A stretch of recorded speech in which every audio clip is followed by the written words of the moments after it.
अस्सलाम वालेकुम dear audience. आज हम बात करेंगे अपने लेक्चर 9 पे। जिस तरह कि हमने अपने पहले लेक्चर्स में सीखा है कि किस तरह हम लोग सोशल साइकोलॉजी जो है उसको यूज़ करते हैं अपने जो है सोशल रिलेशनशिप्स को बिल्ड करने के लिए, उनको समझने के लिए और जो है अपनी फीलिंग्स को एक्सप्रेस करने के लिए, और जो दूसरे लोग फीलिंग्स एक्सप्रेस कर रहे होते हैं उनको समझने के लिए। इससे पहले हम लोगों ने सोशल साइकोलॉजी की ABC पढ़ी थी। सोशल साइकोलॉजी की ABC में हम लोगों ने जो चीज़ें पढ़ी थी वो उनका मैंने सिर्फ आपको इंट्रोडक्शन दिया था और मैंने आपको बताया था कि हम लोग इन्हीं चीज़ों को आगे जो है डिटेल में पढ़ेंगे। अब हम लोग जो है सोशल साइकोलॉजी की ABC में से आज हम C जो कि था कॉग्निशन, उसको डिस्कस करेंगे इन डिटेल।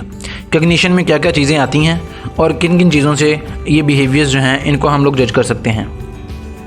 सोशल कॉग्निशन, सबसे पहले तो मैंने आपको बताया था कि एक ऐसी मेंटल एक्टिविटी होती है जिसमें हम कॉग्निशन जो है वो डेवलप कर रहे होते हैं, एक थॉट डेवलप कर रहे होते हैं किसी चीज़ के बारे में।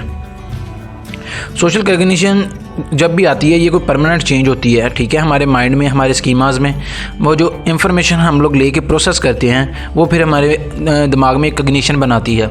इसी की बेस पर हमारी जो है वो CBT जो है थेरेपी, वो भी इसी पे बेस कर रही होती है कि किस तरह फिर हम लोग जो हैं वो थॉट्स को अफेक्ट करते हैं और फिर उनको जो है लीनियंट करते हैं अकॉर्डिंग टू द व्यूज़ के हम लोगों ने किस तरह इसको करना है। तो आज सोशल कॉग्निशन में हम लोग सबसे पहले जो चीज़ सीखेंगे वो होगी कि इनमें कौन कौन सी लर्निंग्स शामिल हैं, किस तरह हम लोग अपना नॉलेज डेवलप करते हैं, किस तरह हम लोग ये चीज़ें सीखते हैं, वो किस तरह चीज़ें सीख के हमारे दिमाग में प्रोसेस होती हैं और कौन से ऐसे व्यूज़ होते हैं जो हमें कॉग्निशन डेवलप करने में मदद देते हैं। अपना लेक्चर स्टार्ट करने से पहले मैं चाहूँगा कि जिन लोगों ने सोशल साइकोलॉजी ऑफ ABC का लेक्चर नहीं लिया वो पहले जाके वो लेक्चर ले लें या इससे पिछले लेक्चर ले लें ताकि आपको ये लेक्चर जो है ये समझ में आ जाए। तो सबसे पहले हमारे पास जो आती है वो आती है अपेरेंट लर्निंग, ठीक है। अपेरेंट लर्निंग में होता क्या है जी? अपेरेंट लर्निंग की सबसे पहले मैं आपको एक मिसाल देता हूँ, फिर हम लोग इसकी डेफिनेशन की तरफ आते हैं। सपोज़ करें कि आपके घर में कोई बच्चा है और वो इस्त्री चल रही है, ठीक है, इस्त्री गर्म है। आयरन को जब वो हाथ लगाता है तो वो फ़ौरन ही अपना हाथ जो है वो पीछे खींच लेता है। उसको वो आयरन गर्म लगी, उसको लगा कि ये एक डेंजरस चीज़ है जो कि मुझे नुकसान पहुँचा सकती है, उसने फ़ौरन ही अपना हाथ पीछे खींच लिया। इसी तरह हमारे अक्सर ये होता है कि हम लोग किसी इंसान के साथ जब कोई बात करते हैं, किसी इन्वायरमेंट में कोई बात करते हैं या किसी कंट्री में कोई हम लोग सफ़र करते हैं तो हम लोग लोगों से मिलते हैं, हम लोग उनका बिहेवियर्स देखते हैं। अगर हमें वो एटीट्यूड्स, उनके बिहेवियर्स पॉजिटिव लगते हैं तो हम लोग उन्हें पॉजिटिव रीइंफोर्समेंट में और रिवार्ड्स में शामिल कर लेते हैं और फिर हम वो एक्शंस जो हैं वो रिपीट करते हैं। लेकिन अगर ऐसा नहीं होता, हमें कुछ इन्वायरमेंट बुरा लगता है, हमें कुछ लोग बुरे लगते हैं, हमें कुछ कंट्रीज़ बुरे लगते हैं, तो हम लोग उनकी रेपुटेशन को रोक देते हैं और उनकी जो है रीइंफोर्समेंट भी रोक देते हैं ताकि वो दोबारा रीइंफोर्स ना हो। उन्हें हम फिर अपने गोल्स में शामिल नहीं करते, ना हम उन्हें अपनी थ्योरी में शामिल करते हैं। तो अगर बात की जाए अपेरेंट लर्निंग की तो ये एक ऐसा प्रिंसिपल है जिसमें हम लोग न्यू इन्फॉर्मेशन किसी रिज़ल्ट या किसी कॉन्सिक्वेंस ऑफ बिहेवियर के ज़रिए लेते हैं। मिसाल के तौर पर जिस तरह मैंने आपको एग्जांपल दी कि बच्चे ने वो जो है वो लर्निंग किस चीज़ से सीखी, जब उसको लगा कि ये आयरन जो है ये बहुत ज़्यादा गर्म है और ये मेरे जिस्म को नुकसान पहुंचा सकती है, तो उसने ये चीज़ सीख ली कि हाँ कि मुझे इस तरह की चीज़ को दोबारा हाथ नहीं लगाना। अब वो ये बात याद रखेगा और वो कभी भी दोबारा गर्म इस्त्री को हाथ लगाएगा नहीं। तो ये जो चीज़ें हैं ये फिर अपेरेंट लर्निंग में आ जाती हैं। इसके बाद हमारे पास जो दूसरा लर्निंग प्रोसीजर आता है वो है एसोसिएशनल लर्निंग। ये एसोसिएशन लर्निंग में क्या होता है जी? हमारे पास जब भी कोई ऑब्जेक्ट है या हमारे पास कोई ऐसा इवेंट है, ये किसी नेचुरल रिस्पॉन्स के साथ जो है वो अटैच होता है और ये हमारा एक ऑटोमेटिक बिहेवियर होता है, हमारे ऑटोमेटिक पॉजिटिव या नेगेटिव इमोशंस होते हैं जो फ़ौरन ही इमर्ज होते हैं। मिसाल के तौर पर आप लोग ड्राइव कर रहे हैं one city to another city, अब जा रहे हैं आप और आपको रास्ते में भूख लगी है और रास्ते में भूख लगने की वजह से जब भी आप किसी रेस्टोरेंट को देखते हैं या कोई ऐसी पिज़्ज़ा शॉप देखते हैं तो आपके स्टमक में फ़ौरन ही एक फीलिंग स्टार्ट हो जाती है कि लाइन जी आपको भूख लगी हुई है और आपको यहाँ पे पिज़्ज़ा या कुछ चीज़ जो है वो खानी चाहिए।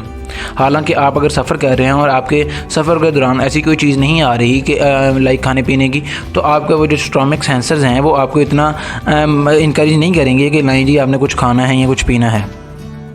इसी तरह अक्सर हम ये जो कहते हैं कि स्मोकिंग जो है ये भी इसी चीज़ के साथ एसोसिएट होती है। या हमारी जितनी भी चीज़ें जो हमें एडिक्टेड बना देती हैं, फॉर एग्ज़ाम्पल कुछ लोग चाय के लिए एडिक्टेड होते हैं, कुछ लोग कॉफ़ी के लिए, कुछ लोग खाने पीने के लिए फास्ट फूड से, कुछ लोग स्मोकिंग से, वो सारी चीज़ें होती हैं वो एसोसिएट लर्निंग की वजह से होती हैं।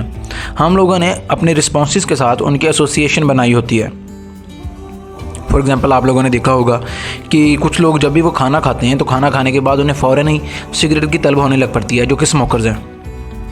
ऐसा क्यों है कि उनका स्टोमक जो है वो तब तक वो फूड जो है वो प्रोसेस ही नहीं करता कि जब तक वो उसको एक माइंड को वो सेटिस्फाई नहीं कर लेते कि हाँ जी हमने स्मोकिंग कर ली है। तो ये सारी चीज़ें इसमें शामिल हुई होती हैं। इसके अलावा जो है एसोसिएट लर्निंग जो है ये एडवर्टाइजमेंट में बहुत ज़्यादा मदद देती है। हम लोग अपने लेक्चर्स को इस तरह में लेके चल रहे हैं ताकि हमें अगर बिज़नेस में कोई इस तरह की कोई मार्केटिंग करनी पड़े या कोई चीज़ें हों तो हम उन्हें भी समझ सकें। अब आप देखेंगे कि जब भी लोग मार्केटिंग करते हैं तो वो आपकी इमोशंस को एसोसिएट करने की कोशिश करते हैं। वो हमेशा ये कोशिश करते हैं कि आपकी जो इमोशंस हैं वो ट्रिगर हों, क्योंकि वरना आप एक दफ़ा ऐड देख के भूल जाएंगे, वो आपके जहन में जो है ना वो बैठेगी नहीं। इसीलिए वो जब भी एडवर्टाइजमेंट करते हैं तो वो फॉर एग्ज़ाम्पल अगर वो किसी पिज़्ज़ा के एडवर्टाइजमेंट कर रहे हैं तो वो उसके साथ लिख के लगाते हैं कि मतलब for example a large size pizza. तो वो एक लार्ज साइज़ पिज़्ज़ा के साथ एक बड़े साइज़ पिज़्ज़ा की जो है वो पिक्चर उन्होंने अटैच की होती है, जिससे आपको एसोसिएशन हो जाती है कि ये बहुत जो है वो लार्ज के साथ एसोसिएट, आपके इमोशंस जो हैं उनके साथ वो एसोसिएट हो जाता है कि हाँ जी हमें इस प्राइस में जो है ना एक काफ़ी लार्ज साइज़ का पिज़्ज़ा जो है वो हमें खाने को मिलेगा। इसी तरह चॉकलेट्स के अबाउट होता है, इसी तरह फ्लावर्स के अबाउट होता है। आपने देखा होगा कि जिसी तरह ये वैलेंटाइन डे वगैरह आता है या बकरा ईद आती है या इसी तरह जो छोटी ईद आती है, तो जो भी मार्केटिंग कंपनीज़ हैं वो अपने इवेंट्स जो हैं वो इनके साथ एसोसिएट कर रहे होते हैं, क्योंकि इनके साथ हमारी इमोशनल अटैचमेंट है। इसके बाद हमारे पास जो तीसरा प्रोसीजर आता है लर्निंग का, वो आता है ऑब्जर्वेशनल लर्निंग। मेरे लिहाज से ये जो चीज़ है ऑब्जर्वेशनल लर्निंग ये ज़्यादा इंपॉर्टेंट है। हम लोग मोस्टली इसी से चीज़ें सीखते हैं। ऑब्जर्वेशनल लर्निंग में होता क्या है जी? ऑब्जर्वेशनल लर्निंग में हम लोग चीज़ें ऑब्ज़र्व करके सीख रहे होते हैं। हमारे सामने चीज़ों की इम्पोर्टेंस, अनइम्पोर्टेंस, ये सारी चीज़ें जो है ये डेमोन्स्ट्रेट हो रही होती हैं। हमारे सामने हर प्रोसीजर जो है वो परफॉर्म हो रहा होता है, जिससे हम लोग चीज़ें समझने के काबिल होते हैं और सीखने के काबिल होते हैं। मिसाल के तौर पर आपने देखा होगा कि अगर आपने कोई नॉलेज, किताबी नॉलेज हासिल कर लिया है, फॉर एग्ज़ाम्पल आपको पता है कि ये ब्लेड या ये आरी इस काम के लिए यूज़ होती है, लेकिन जब तक हम उसको ऑब्ज़र्व नहीं करेंगे, जब तक हम वो काम प्रैक्टिकली होता हुआ नहीं देखेंगे, हमारी वो लर्निंग जो है ऑब्जर्वेशनल लर्निंग वो हमारी डेवलप नहीं होगी और हम वो काम करने के काबिल नहीं होंगे। इसी तरह हमारी ऑब्जर्वेशनल लर्निंग डेवलप होती है कि जब कोई बंदा बुरा काम करता है या कोई हमारा बच्चा कोई बुरा काम करता है तो माँ बाप जो है वो उसको मारते हैं, तो दूसरे सिबलिंग्स जो हैं वो देख के अपनी ऑब्जर्वेशनल लर्निंग डेवलप करते हैं कि हाँ जी हमने ऐसा काम नहीं करना वरना इसकी हमें ये सज़ा मिलेगी। तो ये भी जो है ये ऑब्जर्वेशनल लर्निंग में आ जाते हैं। और ऑब्जर्वेशनल लर्निंग हमेशा एक इम्पॉर्टेंट चीज़ इसलिए रही है क्योंकि इसमें मोस्टली चीज़ें जो होती हैं वो हमारे सामने परफॉर्म हो रही होती हैं। हम लोग उन चीज़ों को देख सकते हैं, हम लोग उन चीज़ों से लेसन सीखते हैं। इसलिए पेरेंट्स को सबसे ज़्यादा मोहतात इस चीज़ में रहना पड़ता है कि वो जो ऑब्जर्वेशनल लर्निंग डेवलप कर रहे हैं अपने बच्चे की, उसको अच्छा डेवलप करें, क्योंकि इसलिए कहा जाता है कि जो वो परफॉर्म करेंगे उनके बच्चे भी आगे वही परफॉर्म करेंगे, क्योंकि वो हर वक्त जो माइंड होता है वो ऑब्जर्वेशनल लर्निंग के लिए रेडी होता है। और अगर आपने जब एक दफ़ा उनके स्कीमाज और उसकी ऑब्जर्वेशनल लर्निंग डेवलप कर दी और उनकी कॉग्निशन डेवलप कर दी तो उसको चेंज करना फिर मुश्किल होता है। इससे पहले हम लोगों ने सोशल कॉग्निशन में बात की थी स्कीमाज की, schemas as social knowledge. Schemas मैंने आपको बताया था कि स्कीमाज कुछ ऐसे सेंसेस हैं जिनमें हमारी इंफॉर्मेशन जो है वो स्टोर होती है। इंफॉर्मेशन इनपुट होती है, फिर प्रोसेस होती है और इसके बाद हमारे वो आउटपुट की तरह स्कीमाज में स्टोर कर ली जाती है। स्कीमाज जब डेवलप होते हैं तो इनमें जो हर चीज़ है वो सॉर्टेड हुई होती है। जब भी फिर हम उसी तरह के किसी लोग के साथ मिलते हैं या उसी तरह की दोबारा हम सिचुएशन में पढ़ते हैं, वो स्कीमाज जो हैं वो फ़ौरन एक्टिव होते हैं और एक्टिव होने के बाद वो हमें प्रोवाइड करते हैं वो इन्फॉर्मेशन कि हाँ जी हमारा इन लोगों के साथ जो बिहेवियर या इंटरेक्शन था वो अच्छा था या नहीं था। तो ये सारी चीज़ें स्कीमाज में आकर हमें मदद करती हैं कि हम लोग एक पूरी प्रॉपर लर्निंग डेवलप कर लें एक चीज़ के बारे, एक पर्सन के बारे या एक इन्वायरमेंट के बारे। मिसाल के तौर पर हम लोग स्कीमाज की एक मिसाल लेते हैं कि जिस तरह के हम लोग मिसाल के तौर पर चलें हम लोग बात करते हैं इटालियंस की, इटालियन पिज़्ज़ाज़ की, ठीक है। हाँ, हमारे पास एक इंफॉर्मेशन है, रॉ इंफॉर्मेशन के Italian pizzas are very delicious. Italian pizza जो हैं वो काफ़ी मज़ेदार होते हैं खाने में। अब हम लोग एक इटालियन रेस्टोरेंट पे गए और हम लोगों ने पिज़्ज़ा टेस्ट किया। अब अगर हमें वो पिज़्ज़ा अच्छा लग रहा है, हमें वो टेस्टी लगा है, तो हम लोग अपना एक स्कीमा हमारे माइंड में डेवलप हो जाएगा कि all Italian pizzas are delicious. अगर ऐसा नहीं होता तो इसके ऑपोजिट फिर हमारे जो माइंड में स्कीमा डेवलप होगा कि नहीं जी ऐसा नहीं है, all Italian pizzas are not delicious.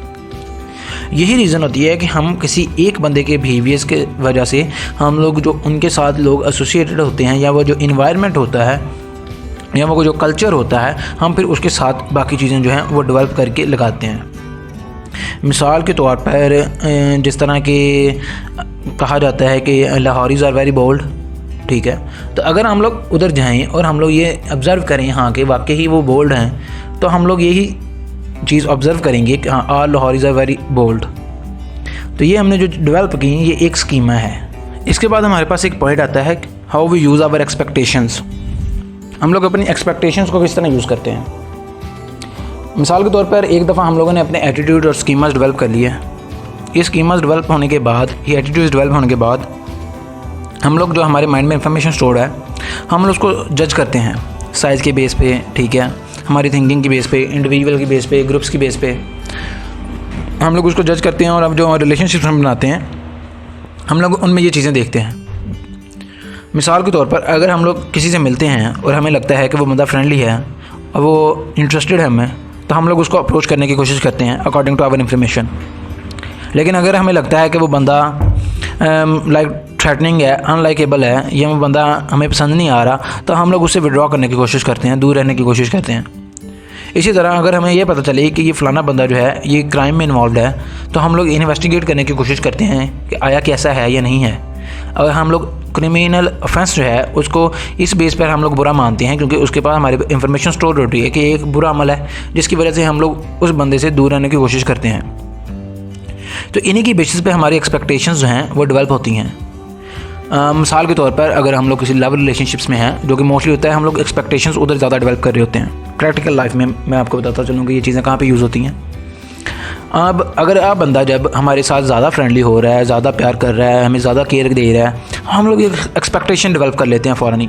Like हम लोगों ने वो इन्फॉर्मेशन स्टोर की, स्कीमा बनाया, एटीट्यूड हमारा, हम लोगों ने वो एटीट्यूड जो है उसको रिकॉर्ड कर लिया। अब वो एटीट्यूड हमारे पास रिकॉर्डिंग के पास पड़ा हुआ है। अब हमने वो जो है एक एक्सपेक्टेशन डेवलप कर ली है कि हाँ जी हमेशा ऐसा ही होगा, ये बंदा मेरी केयर करेगा, ये बंदा ये करेगा, ये बंदा वो करेगा।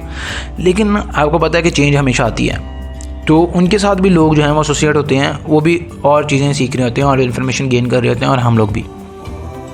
फिर जब हम वो एक्सपेक्टेशंस जो है उसको डेवलप कर लेते हैं और अगले बंदे का वो जो एटीट्यूड और स्कीमास में चेंज आती है, तो उसकी वजह से वो चीज़ प्रोवाइड नहीं कर पाता जो हम लोग एक्सपेक्ट कर रहे होते हैं।